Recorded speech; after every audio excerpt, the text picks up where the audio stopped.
Ya. Hola, buenas tardes. A Alejandro difícilmente hay que presentarle, se presenta él solo, por tanto yo no voy a decir más allá que Edupunk. Joan, siéntate, por favor. Ya estamos todos sentados, bien.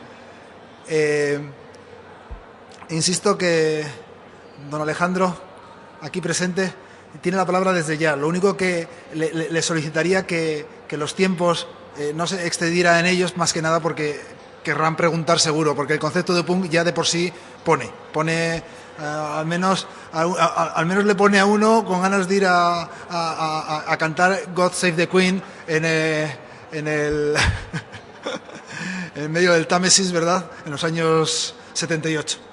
Bueno, pues les dejo ya directamente para que nos haga una introducción esmerada. Muchas gracias. Gracias a vos. Buenas tardes a todos. Gracias por estar acá. Sé que están bastante cansados. Estos eventos son maratónicos.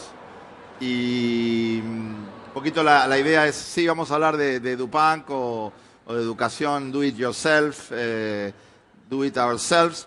Pero básicamente lo que quiero remarcar son las bases conceptuales de lo que sería una pedagogía de Edupunk. La idea de Edupunk es una idea que acuñó Jim Groom en Inglaterra en el año 2008, donde lo que hace es poner en contacto dos términos que no tienen nada que ver. Se supone que la educación es algo formal, es algo sistemático, algo tradicional, algo muy de serio y profundo. Y el Edupunk son los Sex Pistols, son la gente que escupe a la reina, son gente muy violenta, gente que quiere cosas disruptivas. Bueno, entonces, ¿cómo se junta, no? El cambio con la estabilidad, cómo se junta lo analógico con lo digital, cómo se junta lo enciclopédico con lo profundo. Y por eso lo mencioné rápidamente esta mañana y vamos a elaborar sobre eso. Lo Edupunk tiene que ver básicamente con un paradigma post-Gutenberg, tiene que ver con un paradigma post-imprenta, tiene que ver con un paradigma donde las publicaciones empiezan a ser colectivas. Recién en la mesa de cultura digital, donde estuvieron Juan, donde estuvieron Dolor, donde estuvo Tiscar y donde estuvieron Tascón, se habló de muchas de las cuestiones que tienen que ver con la cultura digital. La cultura digital es una cultura horizontal, es una cultura cooperativa, es una cultura colaborativa, es una cultura que trata básicamente de democratizar contenidos. Y para eso vamos a pasar rápido por este camino que va de la oralidad hace miles de años atrás. La oralidad que tenía que ver fundamentalmente cuando no existía la escritura, cuando no había conservación de la información, no había bibliotecas. Entonces lo que teníamos era una voz, que era la voz del cuerpo, donde todo se jugaba en el momento, en el presente, donde había mucho diálogo, donde había mucho intercambio. Acuérdense de Sócrates, acuérdense de los peripatéticos, acuérdense de la gente que estaba siguiendo a su líder y que tenía que ver con lo sincrónico, tenía que ver con el aquí y ahora, tenía que ver fundamentalmente con esta insistencia del presente. Eso que para nosotros está muy lejano y que solo lo vemos ahora en la poesía lírica, o que lo vemos muy raramente en un taller, era lo único que hubo durante cerca de 100.000 años. No se sabe cuándo empezó a hablar la humanidad, pero probablemente ya ha sido hace 100.000 años. Y la escritura tiene menos de 10.000 años. Quiere decir que la humanidad durante el 90% de su historia vivió sin escritura, vivió sin bibliotecas, vivió sin acervos, vivió sin proyectos, vivía en el presente continuo, vivía en este momento donde existía este presente, ¿no? Y donde fundamentalmente lo que operaba era la memoria y la repetición. Dos libros que son claves en la historia de Occidente, que son la Ilíada y la Odisea, no son libros, no eran libros. Eran poemas orales, eran poemas larguísimos orales, que tienen más de 10.000 versos cada uno. ¿Y cómo es posible que se contara la gente de uno a otro la Ilíada y la Odisea sin escritura? Eran prodigios mnemotécnicos, eran proezas de lo que se llamó en su momento el arte de la memoria, que ahora se conserva nada más que en los actores de teatro, por ejemplo, o en la gente que puede memorizar información, y cada vez menos porque esto lo vamos externalizando, ¿no?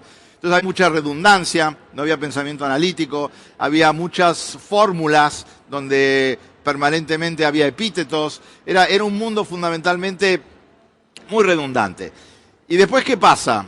Se inventa el alfabeto.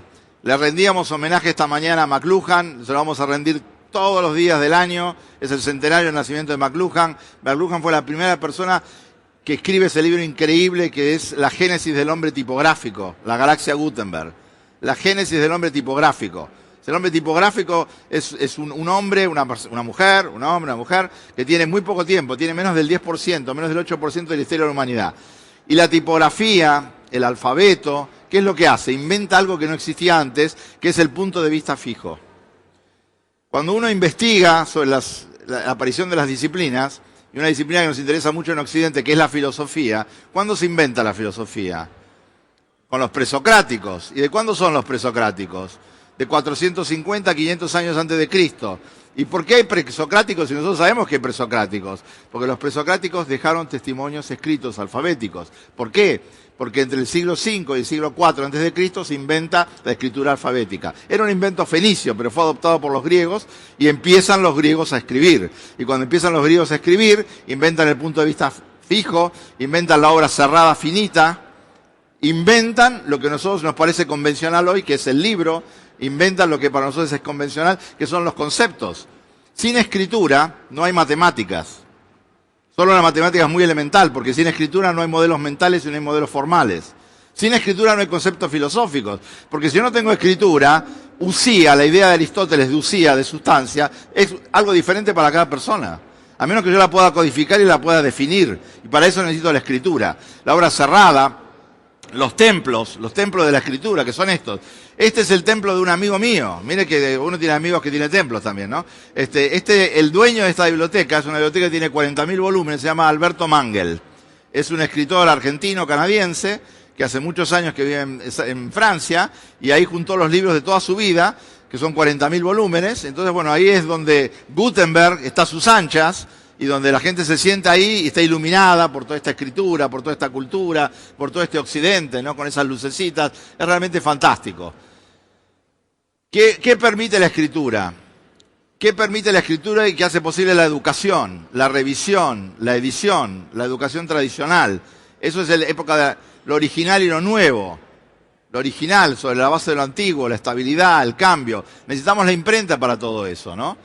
Y una buena metáfora de esto, este es el monumento que hay en Alemania, que se llama la Tierra de las Ideas. Es un monumento enorme que tiene un montón de metros, miren el tamaño que tiene más de 20, 30 metros, donde lo que forma el monumento son los grandes autores de la literatura alemana. Brecht, Schiller, Hegel, Kant, Lutero, Heine. O sea, si quieren un ejemplo de lo duro, de lo tangible, de lo perenne que es la escritura, la tienen en esto. O sea, ya no tenemos solamente el volumen en la biblioteca que se puede cascar, que se puede borrar, que se puede mojar, sino que tenemos la literatura encarnada en esta pila de cosas, ¿no? Porque ¿a qué viene todo esto? Que si entra en colapso, como está pasando ahora, si entra en colapso la cultura del libro, entra en colapso la pedagogía tradicional. Y como la cultura del libro está en colapso, también tenemos paralelamente un colapso de la educación tradicional. Así como hay una relación entre autor y lector, en la pedagogía tradicional hay una relación muy fuerte entre docente y alumno que es muy asimétrica, donde el docente básicamente sabe, el alumno no sabe, donde el docente recurre a conocimientos canónicos y los quiere transmitir, los quiere inyectar, los quiere hacer circular. Esta relación está en cuestionamiento ahora. ¿Y qué es lo que está apareciendo ahora? Está apareciendo lo que podemos llamar el reino de la oralidad secundaria, de lo que habló todo el tiempo McLuhan, hace 50 años, muy intuitivo McLuhan, no muy anticipador de estas cosas. Porque cuando McLuhan escribió no había computadora. Cuando McLuhan escribió murió en el año 80, no había internet. Cuando McLuhan escribió no existía el hipertexto. Cuando McLuhan escribió obviamente no había Twitter, Facebook, y tampoco había problemas si la conexión telefónica no andaba. Porque como no existía, nadie se hacía problema. Decía, no puedo tuitear, ¿qué voy a hacer? Escuchá, aprovechá, ¿viste? Si no podés tuitear, escuchá. Estamos ahora entonces en el mundo de la oralidad secundaria. Acá tenemos un libro que acabo de escribir, que es el paréntesis de Gutenberg, que tiene que ver con esto, yo lo llamé la religión digital. ¿Y por qué llamé al digitalismo la religión digital? Porque en realidad es una fuerza tan potente, o sea, cuando uno habla de religión en un sentido metafórico acá, uno puede pensar que Gutenberg es nuestro gran profeta, ¿no? Del siglo XV, 1445, Maguncia, la invención de la imprenta. Bueno, esa religión que tiene que ver con lo que Harold Bloom llama el canon, que no es solamente un canon literario, es un canon pedagógico, es un canon cultural. Ese canon se alumbró a lo largo de 500 años a través de esta potencia de la industria de los libros. Y en este momento esto está en cuestionamiento. ¿Qué es lo que está en cuestionamiento? Está en cuestionamiento una idea atomizada del conocimiento, una idea fragmentada de la información, una idea taxonómica, y que tiene que ver fundamentalmente entonces este cuestionamiento con una revalorización de lo público, de lo abierto. Esta mañana hacíamos referencia a esta obra que acaba de salir, al Potlatch Digital, que es una obra maravillosa, que tiene que ver con los procomunes, que tiene que ver con compartir. Planteábamos el pasaje de la máxima kantiana, ¿no? De sapere aude, a dare aude. Sapere aude quiere decir atrévete a conocer. Hablábamos hoy, atrévete a compartir. Y como lo dijo Juan hace un rato, ¿no? O sea, esta idea de que no se conoce reproduciendo, sino que se conoce produciendo. Que no se conoce copiando simplemente, aunque hay que hacer remix, sino que tiene que ver mucho con la acción, con esta teoría piagetiana de que se conoce haciendo, ¿no? Que ahora se multiplica por todos lados. Por eso aparece este ecosistema de lo social. La lectura es un acto individual. Por supuesto que uno no lee cualquier cosa, así como no aprende cualquier cosa, sino que cuando lee, lee con su cultura atrás, lee con una hermenéutica atrás, lee con una historia atrás. Entonces su posibilidad exegética está dada por eso. No es lo mismo que leer algo, una obra, cuando uno tiene 10 años, cuando tiene 15, cuando tiene 20. Yo me acuerdo cuando yo era chico en un colegio inglés, entonces no leíamos el Shakespeare en el original, leíamos unas obras que se llamaban la versión de Charles Lamb de Shakespeare, que era Shakespeare contado en 500 palabras. Lo que pasa es que Shakespeare es un autor que tiene un vocabulario exquisito, llegó a usar 15.000 palabras, una persona común usa 2.000 palabras. Los adolescentes, que no sé si son personas o son comunes, usan 500, igual que los Charles Lamb. Entonces, evidentemente, lo que nosotros vamos viendo depende de nuestra capacidad interpretativa. Pero básicamente es un acto individual. El único lugar donde todavía se lee en voz alta es en la misa. Sin embargo, la lectura en voz alta fue una obligación durante miles de años, hasta el siglo VII, porque no existían los signos de puntuación. Entonces, cuando no hay signos de puntuación, hagan la prueba ustedes, saquen los signos de puntuación de una página, no se puede leer si no es en voz alta. La voz alta es la que permite la sintaxis y lo que permite la parcelación de la información. Los signos de puntuación es uno de los inventos más extraordinarios de la historia, son un invento del siglo VII. Y lo que hicieron los signos de puntuación posible fue la interiorización de la lectura. Y a partir del siglo VII la gente pudo empezar a leer en silencio. Y como pudo empezar a leer en silencio, pudo empezar a construir una voz interior y pudo empezar a construir algo que después íbamos a llamar subjetividad. Cosa que no se podía hacer antes de los signos de puntuación. Miren qué tecnología poderosa que son los signos de puntuación. Uno dice esta porquería chiquita, un punto, una coma, una rayita, ¿a quién le importa? Un tilde, ¿no? Bueno, pero eso hace toda la diferencia. Como decía Bateson, ¿qué es una idea? Una idea es una diferencia que hace una diferencia. Y los signos de puntuación hacen esta profunda diferencia. Ahora, ¿qué estamos pasando? Un ecosistema totalmente distinto, que es un ecosistema fundamentalmente social. Un ecosistema en donde lo que estamos hablando es de redes sociales, de contenidos sociales, de publicaciones sociales, hasta de impacto social. Recién estaba en la sala principal, donde estaban presentando Alfons Cornella y Pepe de la Peña, este trabajo que están haciendo en el movimiento de tres. ¿El movimiento de tres qué es básicamente? Es un movimiento fundamentalmente de difundir y promover un ecosistema de lo social. Porque ¿cómo funcionaba el sistema educativo antes de Internet y antes de estas cosas, no? Un docente se formaba en un instituto, aprendía ciertas cosas, iba a un colegio, hablaba de esas cosas, no tenía demasiado contacto, salvo con los otros docentes, a veces del mismo instituto, y ahí se terminaba la relación. La tarea educativa era una tarea muy personal, muy individual, muy parecida a esta lectura individualizada. Ahora aparece este paradigma de lo social. No hay fronteras. Un movimiento de tres donde junta gente de toda España, pero puede juntar gente de Latinoamérica. Empieza a ser totalmente distinto el diálogo, y es totalmente distinto la forma de operar, ¿no? También podemos hablar de búsqueda social, de moneda social, etcétera, etcétera. Esta presentación comparte algo con lo que había dicho, poné un poco más de volumen, con lo que había dicho Pepe hace un rato, porque en realidad me di cuenta después de un rato que esta presentación estaba llena de videos. Tiene como 20 videos, no apareció ningún video. No sabemos por qué. Porque yo la probé y andaban todos los videos. Pero apareció este video. Así que tenemos que hacer una hermenéutica de este video. Poneme más fuerte.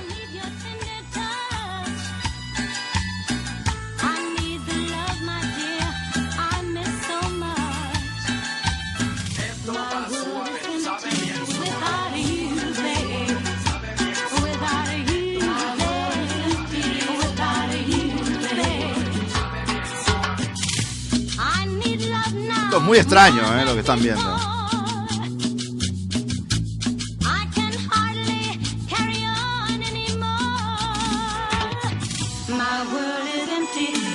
Esta mujer se llama Diana Ross. En ese momento no se llamaba Diana Ross. Era integrante de un conjunto llamado The Supremes.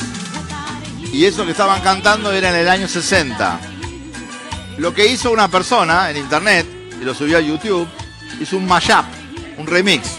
Juntó dos videos que no tenían nada que ver. Yerba Buena, que es un conjunto famosísimo que está dando vueltas ahora, lo mezcló con este de los Supremes. Y hizo una síntesis perfecta. Uno lo mira y dice, rarísimo, no entiende qué es eso, ¿no? ¿Cómo es que están metidos los dos al lado? Bueno, esa es una operación que se usa constantemente en internet y que se llama operación de remix. Y esta operación de remix no es un invento de la gente de YouTube, es una operación que ya existía en la Europa medieval y que estaba muy presente, por ejemplo, en las obras de Shakespeare. Las obras de Shakespeare, si es que existió un autor llamado Shakespeare, porque hay gente que dice que es un invento, que es una especie de Homero también, pero supongamos que existió Shakespeare. Shakespeare lo que hacía, escribía obras que son famosísimas ahora, al punto tal que en una obra increíble de Harold Bloom, se llama, que les recomiendo que lean, un tocho así grande. A mí me encantan los tochos gigantescos estos, ¿no? Bueno, no puedo entender quién puede leer una cosa así, ni puedo entender quién lo puede escribir una cosa así. Bueno, este es un libro como de 800 páginas, que se llama Shakespeare o la invención de lo humano. Y la idea de Harold Bloom ahí es que lo que hace Shakespeare cuando escribe sus novelas, cuando escribe sus tragedias y sus dramas y comedias, está inventando las emociones que tenemos nosotros. Porque la idea de celos que nosotros tenemos, ¿de dónde la aprendimos la idea de celos? La aprendimos básicamente de haber leído Otelo, de haber empatizado con Otelo, de haber sentido lo que era Otelo, y ahora uno dice los celos de Otelo, o la tragedia de Desdémona, o la maldición de Iago, todos estos personajes. Entonces, lo que está diciendo básicamente Harold Bloom ahí es que nosotros aprendemos las emociones en la alta literatura, que no es poca cosa, ¿no? Porque no solamente estamos aprendiendo conocimientos, sino estamos aprendiendo a sentir a través de la alta literatura. Nosotros lo hicimos así, los norteamericanos lo hicieron con Hollywood. Eso es muy interesante. Hay un autor que se llama Stanley Cavell, que dice en una obra maravillosa que se llama ¿Qué nos enseña el cine? Muestra que las cosas que los europeos aprendimos en la literatura, ellos las aprendieron en las comedias de enredo matrimonial de los años 30 y 40, ¿no? Y ahí está bien explicado eso. Volviendo a Shakespeare. Shakespeare muere en 1621, y cuando muere Shakespeare, ninguna de sus obras estaba editada. Existían folios que iban cambiando todo el tiempo. Pero no existía el libro, no estaban las obras completas de Shakespeare en Aguilar. Eso todavía no se había inventado. ¿Y qué pasa? Pasa que cuando se iban dando las obras, por ejemplo Macbeth, que es una cosa increíble, una tragedia increíble que se estrena en 1605, cuando se da Macbeth, cada vez que se da Macbeth, Shakespeare la cambiaba. ¿Y por qué? ¿Qué hacía Shakespeare? Hacía focus group. O sea, él agarraba, veía qué pasaba, decía, a este lo quieren, a este no lo quieren. Veía que aplaudía mucho a un personaje y dice, a este le vamos a dar más ese parlamento. Decía, a este no, lo abuchaba, no, a este lo vamos a poner a un costado. Él iba cambiando permanentemente lo que iba poniendo. Entonces, la redacción de las obras de Shakespeare era básicamente líquida. ¿Vieron que Bauman está todo el tiempo con el agua y que está todo líquido? Bueno, Shakespeare tenía un estilo de escritura líquido. Iba cambiando. Ahora, en el año 1623, una serie de personas codifican todos esos manuscritos y le dan un primer formato de obras completas de Shakespeare. Y a partir de ahí no cambió más. Entonces, ¿cuál es la diferencia entre el Shakespeare líquido y el Shakespeare sólido? La escritura, el libro, la imprenta. Eso es lo que cambió. Después de eso, lo que cambió son las interpretaciones, pero ya nunca más la letra ni el texto, ¿no? Entonces, acá lo que estamos viendo es lo mismo. Shakespeare lo que hacía en esa época, hacía remix. No tenía video para hacer remix. Pero tomaba cosas de un lado, tomaba cosas de otro lado, las mezclaba, las recombinaba. ¿Y cómo era posible eso? Porque no tenía el tótem del autor. No tenía este cierre que hace el derecho de copyright, el derecho de autor. Y es lo mismo que está pasando en la educación. En la educación, ¿quién es el autor? ¿Es el autor del texto? No necesariamente, es el currículum. Es lo que dice el ministerio que hay que enseñar. Es la estructura que viene codificada, no solamente en la escuela primaria, también en la universidad. La gente que va a la universidad no estudia lo que quiere, estudia lo que el currículum dice que hay que estudiar. Y eso tiene que ver, toda esta solidez tiene que ver con la cultura de la imprenta. ¿Por qué estamos escuchando tantos chirridos ahora, no? ¿Por qué vamos viendo tanta discusión? Este es un video, pero... Había unos países que eran los Dale. aliados, Estados Unidos, Inglaterra, la Unión Soviética, Francia, y creo que nadie más. Y estaba el eje, que eran los nazis, Alemania, Italia y Japón. Me enseñó de la Edad Media, cuando el Imperio Romano cayó, Constantinopla, Inglaterra quería Aprendió ocuparse. con un videojuego, aprendió todo esto. Papa, Jerusalén, una yihad, musulmanes que creían en Alá, su Dios. Los jueguitos y me contar más.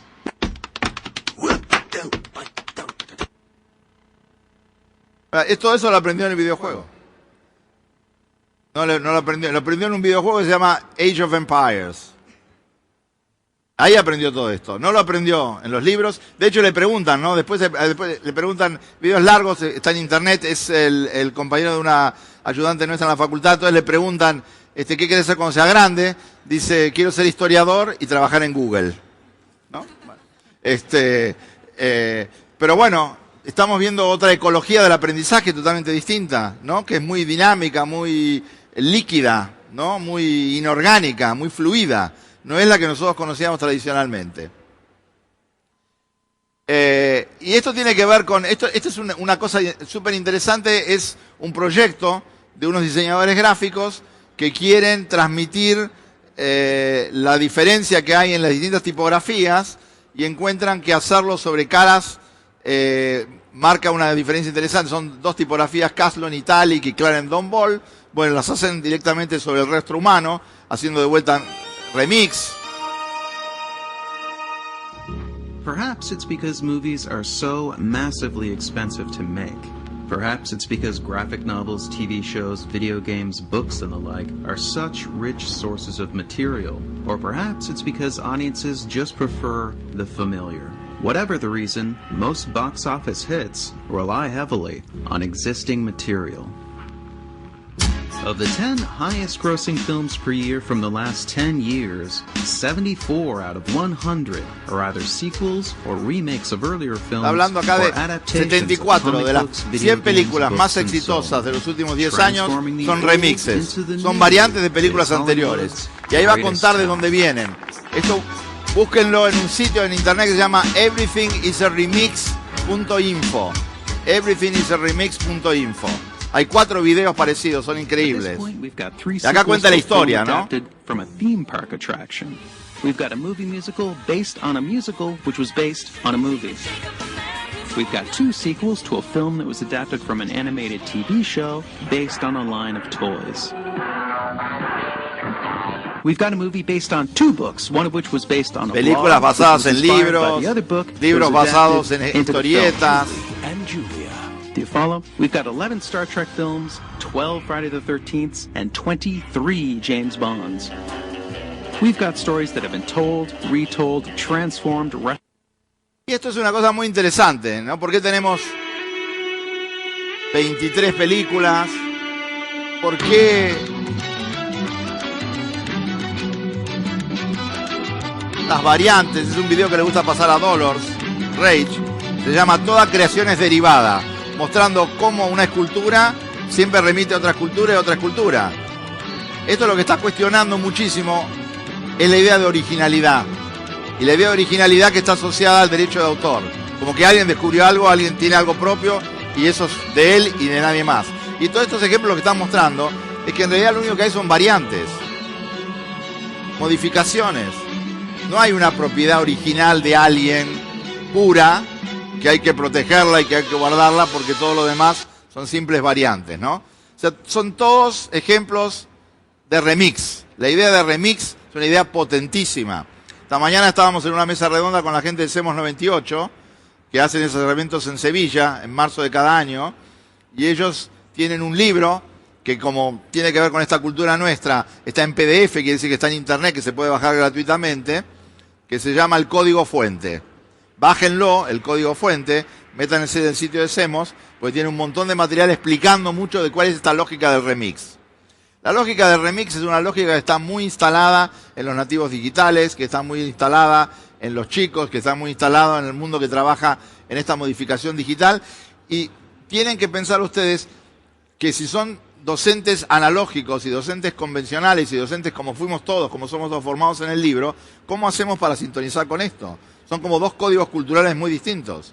No necesariamente opuestos, ni necesariamente enfrentados, pero son totalmente distintos estos códigos. Entonces, ¿cómo hacemos para articularlos? Estas cosas no las inventó Internet. La idea de pensar en un libro del futuro, este libro de Blanchot es un libro de la década del 30-40, donde Blanchot lo que pensaba era cómo hacer un libro que se hiciera en el camino, que fuera un libro abierto. Porque justamente lo propio de la imprenta es que yo tengo un libro y ya está impreso y está así. ¿Yo qué puedo hacer con el libro? Ese comentar en el margen, puedo subrayarlo, si soy muy loco le puedo arrancar una página, eso casi nadie se anima, eso es peor que matar a un vecino, ¿no? Arrancar una página, está prohibido eso, por algún código muy profundo de la cultura, ¿no? Pero en fin, no puedo hacer mucho con el libro, no puedo modificarlo demasiado, un libro físico. Un libro digital puedo hacer lo que se me da la gana, puedo hacer el remix, puedo hacer el mashup.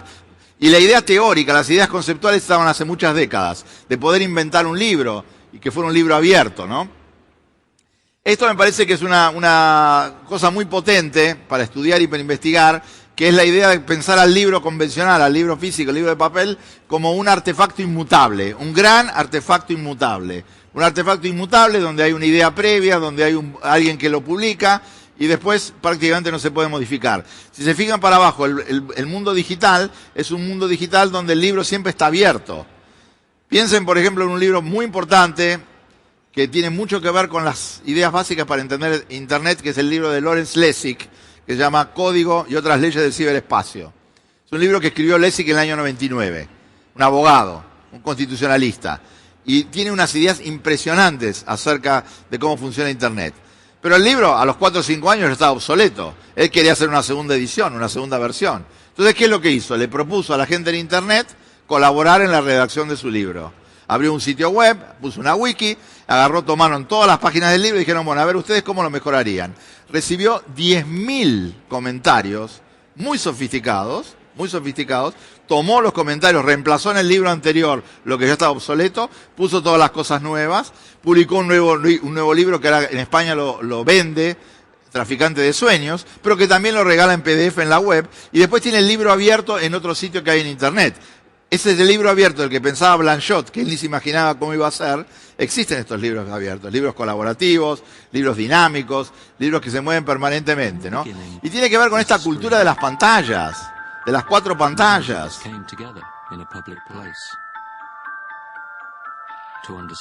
En 100 años, ponlo más fuerte, por favor. Dale más audio.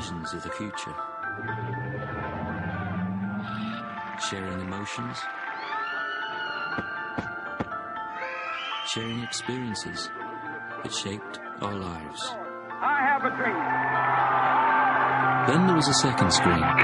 El cine, la televisión. It connected us to our world, and even to other worlds.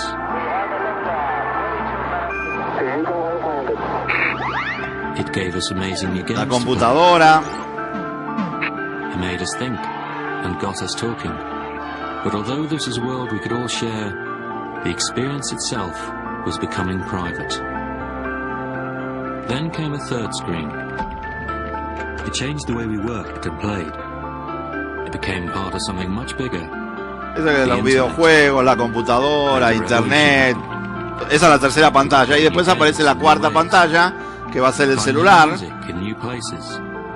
Que nunca nos imaginamos. En este momento hay 5.000 millones de celulares. 5.000 líneas de celular, 5.000 millones de líneas de celulares.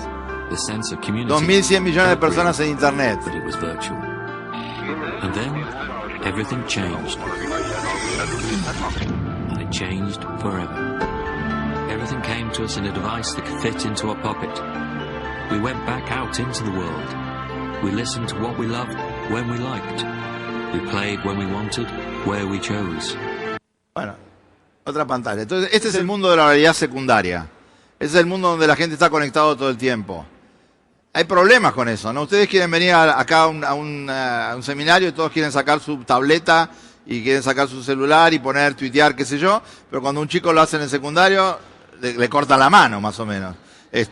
Porque en realidad querrían hacer otra cosa, ¿no? Hay unos inhibidores que inventaron los israelíes, son los inhibidores de señales de Wi-Fi, que yo lo prendo y no hay... Eso se usa en los restaurantes muy fallos de Manhattan, ¿no? Que son... hay dos tipos de restaurantes, restaurante para tuiteros y restaurante para no tuiteros. Entonces, si vas al no tuitero, te ponen una de esas señales, vos no podés hacer, ¿no? Entonces, es medio contradictorio, ¿no? Ustedes quieren tuitear, pero no quieren que los alumnos tuiteen. O ustedes quieren comunicarse, pero no quieren que ellos se metan en Facebook. El gobierno argentino está haciendo el programa más grande del mundo de reparto de computadoras a nivel del secundario. Son 3 millones de computadoras, ya se repartieron 1,5 millones. Entonces, donde hay conectividad, los chicos lo que hacen es estar en Facebook todo el tiempo, ¿no? Lo primero que hacen es estar en Facebook. ¿Y el docente qué hace con eso? ¿Se lo cierra? ¿Qué hace? Tiene un problema. Entonces vamos a terminar esto para dejar un espacio para algunas preguntas, con 2 o 3 ideas muy pequeñas que están ligadas a algunas lecciones del hacer de un diseño de un aula de secundario, usando conectividad, tecnología, etcétera, que estamos haciendo en Buenos Aires, ¿no? Infoxicación. Esto, recién les estaba hablando con Ornella, estamos llenos de información. 5 amigos. Hoy tienes 500. La sal era blanca. Hoy es de colores y de sabores. Si tenías sed, bebías agua. Ahora puedes catar 100 aguas diferentes. ¿No te gusta tu nariz? Perfecto, elige otra. El color azul era azul. No cobalto, lavanda, lapislázuli. Esta exageración, esta variedad de cosas que hay, ¿no? Esta cantidad monstruosa de información que está dando vueltas, ¿no? Y esta potencia, esta novedad que tenemos ahora, de que antes consumíamos lo que nos daban, que era poco, y ahora podemos producir nosotros de todo.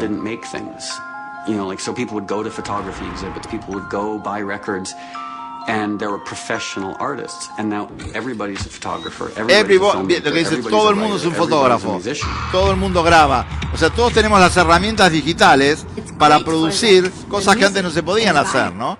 Entonces eso es una potencia enorme y nos encontramos con estos fenómenos. Acá algunos tienen unas iPads, etcétera. Corea del Sur, a partir del año 2013, prohíbe la distribución de libros de texto. No va a haber más libros de texto en Corea del Sur. Y lo único que va a haber son tabletas con aplicaciones como estas.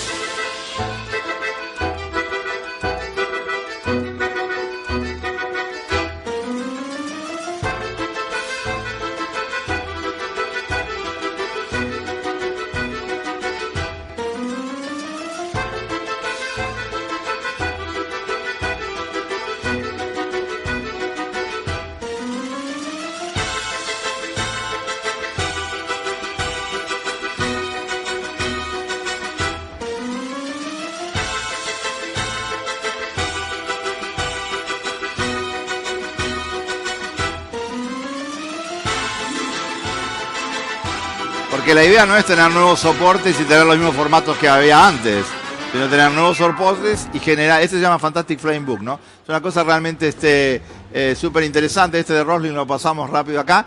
Y con esto me centro en 2 ideas. Todo esto que estuvimos viendo hasta ahora no es una teoría acerca del libro, sino es fundamentos para una nueva práctica pedagógica. Ahora, cuando uno hace una nueva práctica pedagógica, tiene que llevarla a la práctica, tiene que implementarla. Pues es lo que hicimos nosotros en este espacio de 2 aulas de colegio secundario con 30 alumnos cada una, donde todos tienen una laptop, donde hay muchísima conectividad, donde muchos de estos chicos vienen de una villa, 70% es de población de muy bajos recursos. Entonces, bueno, cómo se da clases, entre comillas, cómo se interviene, cómo se trabaja en los tiempos de post-Gutenberg, en los tiempos líquidos, ¿no?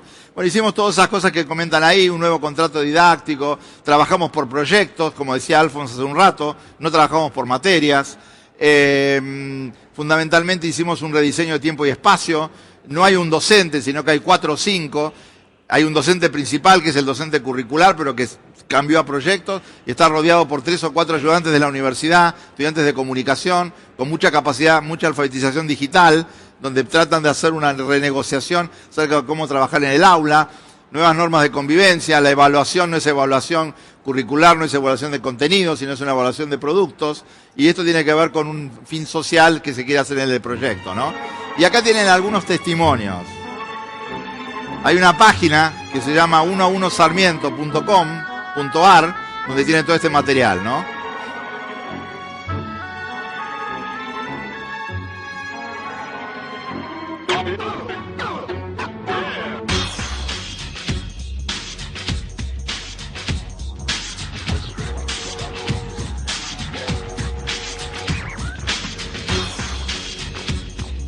En este caso, por ejemplo, se intervino el patio del aula, que es un patio enorme, gigantesco, y entonces se empezó a usar el patio para dibujar las calles adyacentes.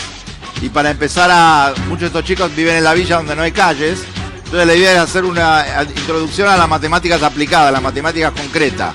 Así como Papert hace muchos años trabajó con el lobo y con la tortuga, y la idea era que el chico aprendiera a conocer el espacio moviéndose, siguiendo las coordenadas de la tortuga, acá también se hizo algo parecido.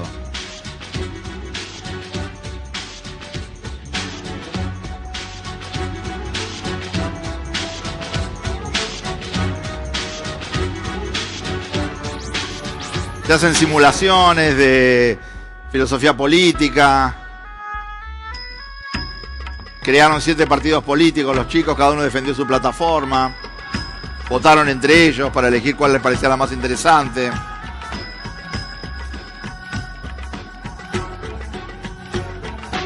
Después hicieron un mapeo de recorridos usando Google y usando herramientas de geolocalización. De qué pasaba en el camino que iba desde su casa hasta la escuela. Iban recorriendo, identificando industrias, primarias, secundarias, terciarias, hablando con la gente, ver cómo se pasaba del producto de la materia prima al producto terminado.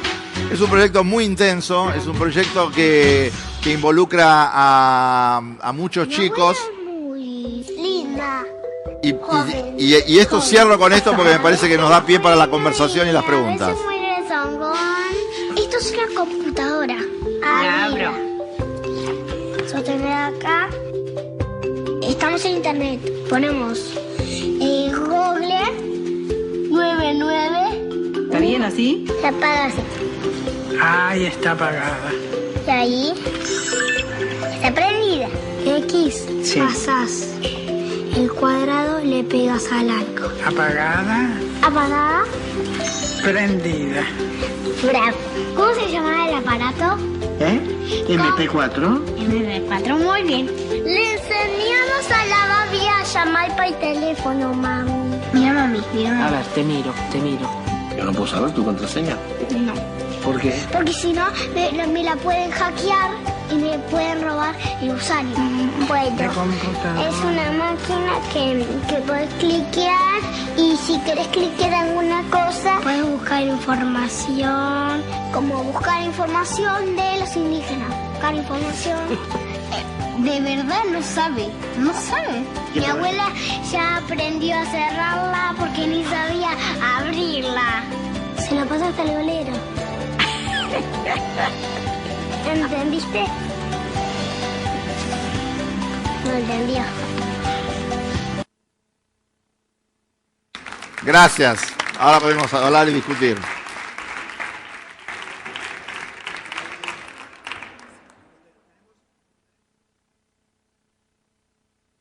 Preguntas, sobre todo punkis, que atenten contra el principio de Alejandro para que provoque reacción. No preguntas seguidistas, sino preguntas virulentas, pero violentas en el sentido...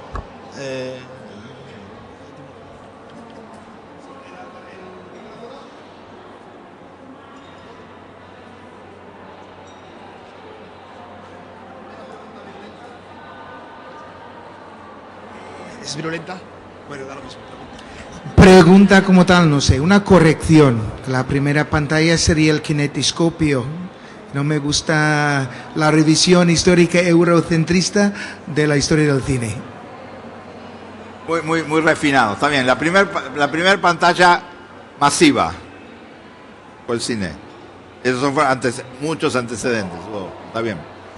La mía no es por culpa de él, es por culpa de la conectividad, que es una mala experiencia que hemos tenido todos en este evento y en numerosos eventos a los que voy.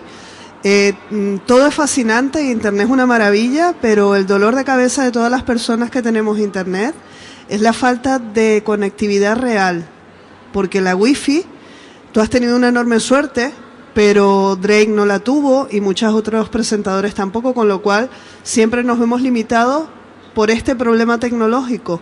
¿Cómo se afronta cuando situaciones como estas tan maravillosas desaparecen de un golpe por esa falta de... Es que no sé qué pasa con eso siempre. Bueno, una respuesta disruptiva sería decirte, tenés que irte a vivir a Corea, pero...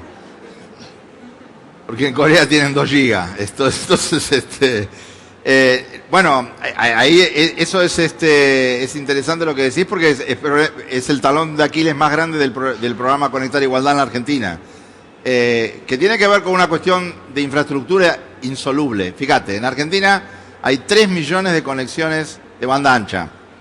Y vos estás metiendo 3 millones de laptops.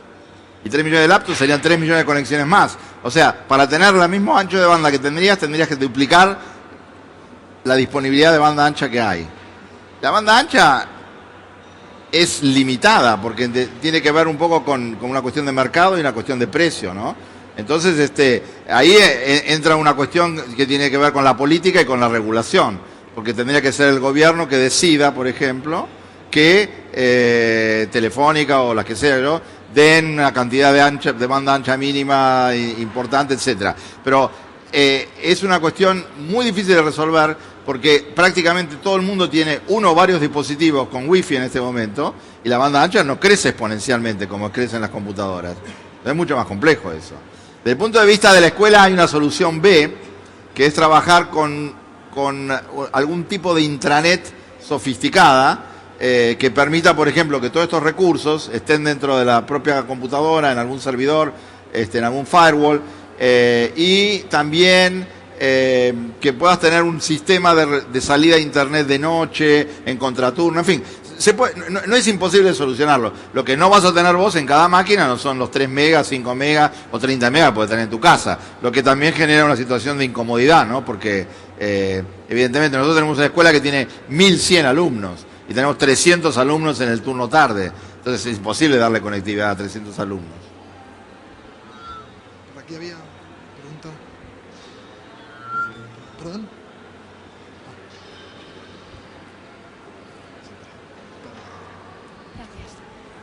Quisiera saber si hay algo sobre el aprendizaje de la lectura que alguien haya estudiado, porque los niños no aprenderán a leer igual en el libro como tal que una lectura en el ordenador. ¿Y alguien ya ha estudiado algo sobre cómo son los cambios o cómo se debe enseñar a los niños a leer en este tipo de...? Sí, hay muchísimo investigado. Hay un catalán que se llama Daniel Casani, que es un experto en temas de lectoescritura y tiene un libro muy reciente, porque básicamente lo que estamos viendo acá es la migración. Nadie dice que no van a seguir leyendo ni que no van a aprender a leer. Lo que estamos diciendo es que van a crecientemente a leer en otro soporte, pero no solamente a leer en otro soporte, porque por eso hice esa larga introducción acerca de la solidez del libro. En el mundo del papel está totalmente separado lo que es la lectura de lo que es la escritura. Se supone que todo el mundo aprende a leer y escribir es otra historia. Escribir funcionalmente es algo y escribir creativamente o escribir poderosamente es otra cuestión, ¿no? Entonces acá lo que estamos pensando es en algo distinto. Estamos pensando en una lectoescritura dinámica, interactiva, que tiene que ver con la posibilidad, por ejemplo, en la iPad. Uno lee en la iPad, un adulto lee en la iPad. La lectura en la iPad es muy diferente de la lectura en el papel. ¿Por qué? Primero porque cuando uno puede subrayar en la iPad con el dedo, iluminando información, esas informaciones se convierten en notas y esas notas se exportan después, cosa que no puede hacer en el papel. Cuando lees en la iPad, casi todas las palabras están conectadas a un diccionario. O sea que vos podés profundizar, si no sabes lo que es la palabra, te la puede traducir o te la puede... Después, las palabras también están conectadas con la Wikipedia, con otras fuentes. Después, la lectura hipertextual es totalmente distinta, porque en la lectura hipertextual están los links. Entonces, si vos estás conectado, podés ver directamente los links a las fuentes originales. Es tan diferente leer de ese modo, tan diferente, como también es diferente aprender a escribir de ese modo. Bueno, Casani tiene un libro muy interesante que se llama Entre líneas, un libro del año 2006, pero ahora sacó unas cosas nuevas, estuvo dando un curso en la Menéndez y Pelayo en septiembre, y él es una persona muy interesante para ver eso. Y muchos psicolingüistas están estudiando este tema, porque evidentemente es un cambio muy radical, muy radical. Mirá quiénes vienen ahí. La última pregunta la vamos a tener que dejar porque, pero bueno, agradecemos a Alejandro que bueno, no solo su extraordinaria presentación, sino su tiempo y bueno, y siempre tan maravillosamente Gracias a vos. contestado.